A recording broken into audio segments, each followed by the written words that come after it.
এবারে দুর্গাপুজোয় nail extension করানোর জন্য আমাকে অনেক কিছু সহ্য করতে হয়েছে। নমস্কার, আমি সোনাম। আমার নতুন আরেকটা ব্লগে আপনাদেরকে অনেক অনেক স্বাগত। পঞ্চমী সারা রাত কলকাতায় ঠাকুর দেখার পরে ষষ্ঠীর দিন ভোর ভোর উঠে নেল এক্সটেনশন করিয়ে নিলাম, কারণ আজকে আমরা যাব গোবরডাঙ্গা। মানে উমা বাপের বাড়ি চলে এসছে, আমিও বাপের বাড়ি যাচ্ছি। লাল টুকটুকে একটা শাড়ি, সাথে কন্ট্রাস্ট ব্লাউজ আর পদ্ম মোটিভের ক্লে জুয়েলারি, যেগুলো সব আমার শাশুড়ি মা আমাকে গিফট করেছে, সেগুলো পরে চলে গেছিলাম গোবরডাঙ্গা। তারপর সারাদিন একটু ভালো করে রেস্ট করে নিয়ে অনেক রাত করে আমরা বেরিয়ে পড়েছিলাম ঠাকুর দেখার উদ্দেশ্যে। বাবা নিজে আমাদেরকে নিয়ে ঠাকুর দেখিয়েছিলেন সেদিনকে। সব কোটা প্যান্ডেল আমরা খুব ভালোভাবে দেখেছিলাম। সব থেকে আমার পছন্দ হয়েছে কুণ্ডুপুকুরের প্যান্ডেলটা, আর সব থেকে সুন্দর ঠাকুর লেগেছে আমার গড়পাড়ার ঠাকুরটা।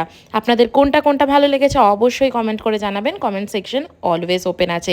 কুণ্ডুপুকুরে গিয়ে দেখতে পাই বড় একটা স্ক্রিনে এশিয়া কাপ চলছে, যেখানে ইন্ডিয়া আর পাকিস্তানের ম্যাচ চলছে। যথারীতি আমরা সবাই দাঁড়িয়ে পড়ি, কারণ সবার উচ্ছ্বাসের শেষ নেই। তারপর ট্র্যাজেডিক্যালি এশিয়া কাপে কিন্তু ইন্ডিয়া পাকিস্তানকে হারিয়ে দেয়, এবং তৃতীয় বিশ্বযুদ্ধে জিতে যাওয়ার মতো করে ইন্ডিয়ানরা প্রত্যেকে উচ্ছ্বাস করতে থাকে। সেদিন রাতে আমি একটা সিফন সিল্কের শাড়ি পরেছিলাম, যেটা ময়ূরকণ্ঠী কালারের ছিল, সাথে একটা ইয়াররিংস, হাতে চূড়া, আর একদম মিনিমাম মেকআপ। তারপর আমরা অনেকগুলো ঠাকুর দেখে আইসক্রিম খেয়ে ফাইনালি বাড়ি যাওয়ার জন্য রেডি হয়ে যায়। আপনারা কে কে কী কী করেছেন ষষ্ঠীর দিন রাতের বেলা অবশ্যই জানাবেন। Bye bye.